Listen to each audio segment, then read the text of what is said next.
नमस्कार दोस्तों, स्वागत है आपका आपके अपने YouTube channel the AQ traders में। दोस्तों, आज के वीडियो में हम रिवर्स लेडरिंग की बात करेंगे। जो रिवर्स लेडरिंग की स्ट्रेटजी यूएसडी आईएनआर में हम ट्रेड कर रहे हैं, वो मैं आपको बताना चाहूंगा, अपना व्यू, अपना तरीका, सो दैट कि अगर आपको अच्छा लगे तो आप उसे यूज कीजिए, नहीं अच्छा लगे तो वीडियो को स्किप कर दीजिएगा। तो दोस्तों, ये यूएसडी आईएनआर का चार्ट है जैसा आप देख रहे हैं। तो इसमें यूएसडी आईएनआर के चार्ट में हम रिवर्स लेडरिंग जो वर्ड है, जो एक वर्ड है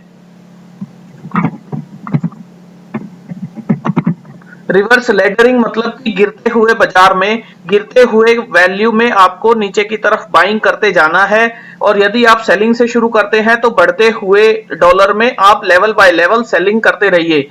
तो दोस्तों, जैसा कि हमने वीडियो पहले भी बनाए हुए हैं जिसमें हम 25 पैसे का बताते थे कि हर 25 पैसा नीचे में आप खरीद सकते हैं, लेकिन रिवर्स लेडरिंग में हमने अभी 5 पैसे पे बहुत कम क्वांटिटी से शुरुआत की। जैसे एक लॉट से आप मान सकते हैं, ये मैं आपको दिखाने के लिए दिखा रहा हूं एक लॉट से कितना प्रॉफिट कितना लॉस रहा।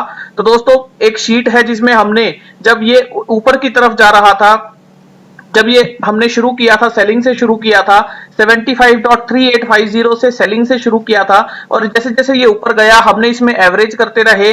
और लेग नंबर में आप देखेंगे तो हमारी कॉन्सिक्यूटिव 8 लेग्स तक इसमें आ गई थी, यानी 8 बार ट्रिगर हो गया था वैल्यू। अब हम बाय साइड में हैं, तो मैं बाय साइड में आपको दिखाना चाहूंगा। 75.09 से हमने बाय शुरू किया, फॉर एग्जांपल 2 लोट से 17 फरवरी। और दोस्तों, आप इसमें मार्जिन जानते हैं, यूएसडी आईएनआर में एक लॉट एक फ्यूचर का मार्जिन जो है वो लगभग 2000 से 2500 के बीच में रहता है। तो आप मार्जिन जानते हैं, तो 2 लॉट में उस हिसाब से 5000, 4.5 से 5 के आसपास में मार्जिन इसमें लगेगा, या उससे कम भी हो सकता है। तो दोस्तों, ये इस तरीके से हमने करना है कि जो मैंने किया है वो इस तरीके से कि हर 5 पैसे पे एक एक लॉट आप बाय करते रहिए। और आपने लेग नंबर लिखा है 1 2 3 4 5 6, यानी कि 18 तारीख के दिन हमारे 9 ट्रेड्स ओपन हो गए थे 74.69 तक, और एक भी सेल नहीं आया था 18 तारीख में। आप देख सकते हैं, ये आज का 22 तारीख का डेटा है, लेकिन 18 तारीख में एक भी सेल नहीं आया था। तो दोस्तों, इसे कंसोलिडेट करने के लिए हम इसमें आगे भी कुछ नंबर्स लिख देते हैं। जैसा कि आप देख सकते हैं, डेट लिखी कि 17 फरवरी में हमारा एक P&L कुछ भी नहीं था, और जो लॉट्स जो लाइव रह गए थे 2 लॉट थे, और फ्यूचर की वैल्यू लिखी, एवरेज उनका निकाल लिया, MTM उस हिसाब से देख लिया कि मार्क टू मार्जिन क्या चल रहा है। और दोस्तों, इसमें एक खास बात एडजस्टमेंट की वो मैं बताऊंगा। इसी तरह 18 फरवरी में आप देखिए तो हमारे 8 लॉट कॉन्जिक्यूटिव आ गए थे, और एक भी चरण हमें नहीं मिला था, एक भी सेल ऑफ नहीं मिला था। तो हमारे 10 लॉट लाइव हो गए थे, और हमारा MTM जो है वो काफी नेगेटिव चला गया था।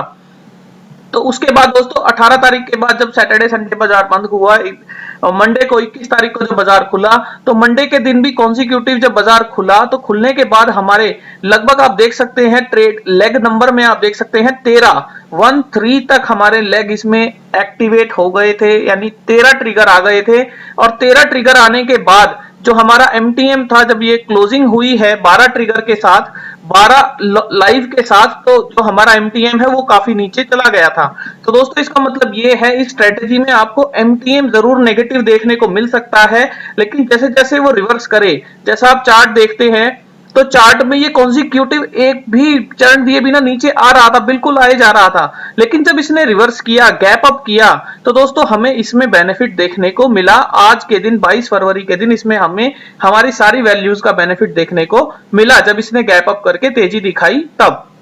तो दोस्तों, स्ट्रेटेजी सिंपल है कि हमने हर 5 पैसे नीचे में, आप अब प्राइस पे नजर डालिए, 75.499, हर 5 पैसे नीचे पे हमने बाय लिया, और हर 6 पैसे पे हमारा टारगेट है। जैसे 74.94, अभी जो 74.99 जो ओपन है, जो आपको ओपन नजर आ रही है लेग नंबर 3, तो दोस्तों इसमें आपको 75.05 का टारगेट नजर आ रहा है, जो अभी एग्जीक्यूट नहीं हुआ।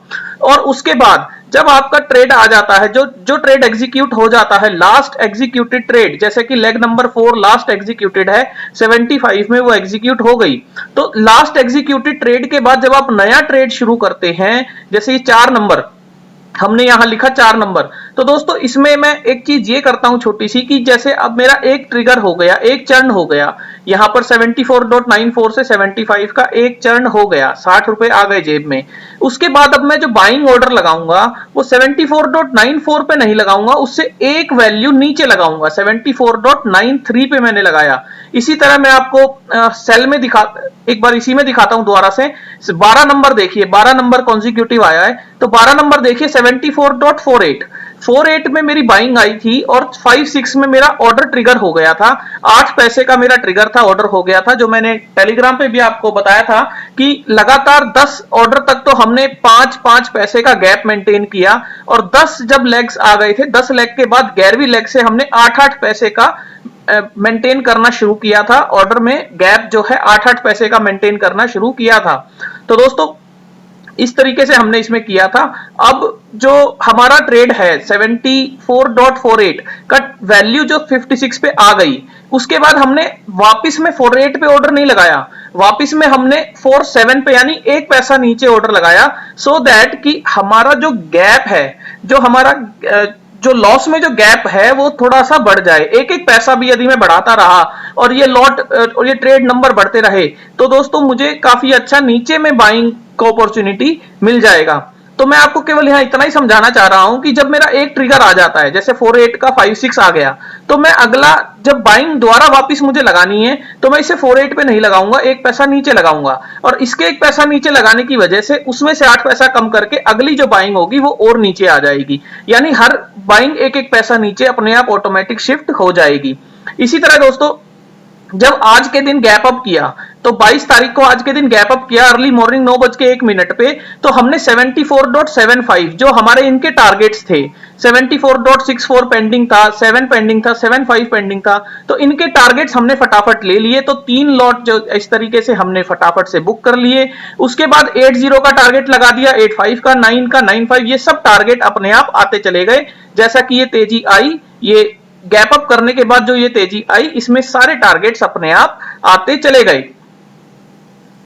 इसके बाद टारगेट आने के बाद अब हमारे पास लेग नंबर 3 से ओपन है, ये 75.5 का टारगेट मिसिंग है, तो जो 94 वाला टारगेट था 74.94, उसके बाद आप देखेंगे यहां लेग नंबर 4 को 93 पे लिया है, फिर लेग नंबर 5 89 था, 88 पे लिया है, लेग नंबर 6 में 6 पैसे का गैप रखा है, 82 लिया है, क्योंकि 6 नंबर बीच में 2 बार चर्न हो चुका है। एक बार तो यहां हो चुका है 74.84, उसके बाद हमने 83 में भी ले चुके हैं टारगेट। अब 82 की बारी है, अब ये 82 में हम लेंगे, और 82 आने के बाद अगर ये 82 भी एक बार को चर्न हो जाएगा तो लेग नंबर 6 जो होगी वो 81 पे हम इसको बाय ऑर्डर लगाएंगे। और दूसरी बात दोस्तों, आपको यहां सब एक एक दिख रहा है, यहां 2 क्यों दिख रहा है, यहां हमने 2 लॉट क्यों लिए, उसका रीजन ये है कि हम इसमें एक एवरेज का या कंपाउंड का एक फैक्टर डालने की कोशिश कर रहे हैं, जिसमें हमने ये माना है कि जब हमारा प्रॉफिट 1000 रुपए हो जाए, इसमें जैसा कि अगर आप इनको सम करेंगे तो ये 1122 हो रहा है,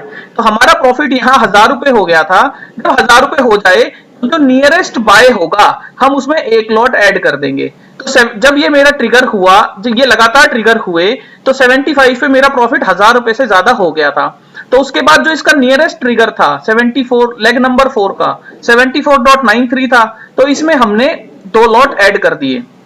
तो दोस्तों अगर आपको कॉम्प्लिकेट लगे तो आप इसे आसान कर सकते हैं कि हर 5 पैसे नीचे खरीदो, 5 पैसा ऊपर बेचो, लेकिन मैं इसको 5 पैसा नीचे तो एवरेज कर रहा हूं, लेकिन जो चर्न हो जाता है उसको भी मैं थोड़ा सा एक एक पैसा करके नीचे शिफ्ट करने की कोशिश कर रहा हूं, सो दैट कि मेरा जो रेंज है वो बड़ा हो जाए, और उसके बाद मुझे जहां नीचे की तरफ अगर फिजिबिलिटी लगती है तो एक बड़ी क्वांटिटी ऐड करके हम नीचे से बाइंग को ले सकते हैं। ऑब्वियसली ये रिवर्स लैडरिंग है, रिवर्स में आपको मीन रिवर्सल भी आप बोल सकते हैं, और ये स्ट्रेटजी में आपको एमटीएम जरूर नेगेटिव देखने को मिल सकता है, लेकिन हमें यूएसडी आईएनआर पे जिस तरीके से विश्वास रहता है कि नीचे से फिर बाउंस करेगा, तो ये स्ट्रेटजी उस पर भी आधारित है। और दोस्तों इसमें आप जैसे हम नीचे की तरफ सेल बढ़ाते बाय ट्रिगर बढ़ाते जा रहे हैं, तो ऊपर की तरफ में 50 पैसा दूर, 1 रुपए दूर हम इसमें ऑप्शंस भी बेच सकते हैं। मैंने ऑप्शंस भी सेल किए थे, तो उसका मैं अभी आपको इसमें ट्रेड नहीं दिखा रहा हूं। ये मैं आपको केवल फ्यूचर के वैल्यूज के अकॉर्डिंग दिखा रहा हूं। अब इसमें दोस्तों बात करते हैं कि ये 50% क्या क्या है, एडजस्टमेंट क्या है। तो एडजस्टमेंट कुछ इस तरीके से है कि जब हम डे बाय डे का डेटा डाल रहे हैं कि आज के दिन क्या हुआ, आज के दिन क्या वैल्यू थी, आज इसमें हमने क्या किया, तो हम इसमें एक एडजस्टमेंट लेते हैं कि जो मैंने प्रॉफिट किया, जैसे मान लीजिए यहाँ 240 रुपए प्रॉफिट हुआ 21 फरवरी को, तो मैं उसका 50% वापिस बाजार को देने को तैयार हूं। तो 50% प्रॉफिट वापस दूंगा तो मेरी जेब में बचे 120 रुपए, यानी मेरे प्रॉफिट बॉक्स में बचे 120 रुपए। तो 120 रुपए को वापस अगर बाजार में देना है तो जो मेरी एवरेज आई, जो मेरी पहले एवरेज थी 74.85 की, वो एवरेज मेरी नई एवरेज बन जाएगी इस प्रॉफिट को एडजस्ट करके 74.84। तो दोस्तों इस तरीके से मैं आपको सेल वाली शीट में दिखाता हूं, उसमें काफी अच्छा देखने को आपको मिलेगा।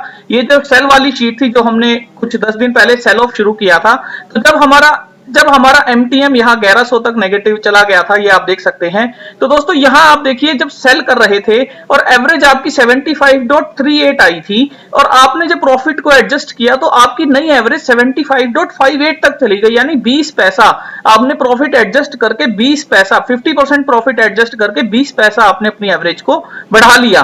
तो अगर हमें डर लगता है, लॉस ज्यादा हो रहा है, तो हम अपनी एवरेज के पास आने की कोशिश भी करते हैं प्रॉफिट को एडजस्ट करके।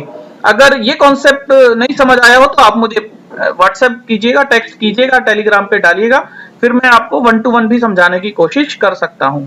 तो दोस्तों रिवर्स लैडरिंग का कॉन्सेप्ट समझ आया हो तो आप इसे कर सकते हैं। और क्वांटिटी आप अपने हिसाब से ट्रेड कीजिए, क्योंकि इसमें हम हर वैल्यू पे जैसे 50 पैसे तक हम 5 लॉट, फिर अगले 5 लॉट, अगली 5 वैल्यूज तक 5 लेग तक हम 8-8 पैसे का गैप मेंटेन करने की कोशिश कर रहे हैं। और मेरा टारगेट था कि अगर ये 5 आ जाती यानी 40 पैसा और नीचे आता तो उसके बाद 15-15 पैसे का गैप भी हम मेंटेन करने की कोशिश करते। तो दोस्तों इस तरीके से ये स्ट्रेटेजी मैंने आपको समझाने की कोशिश की है। Thank you.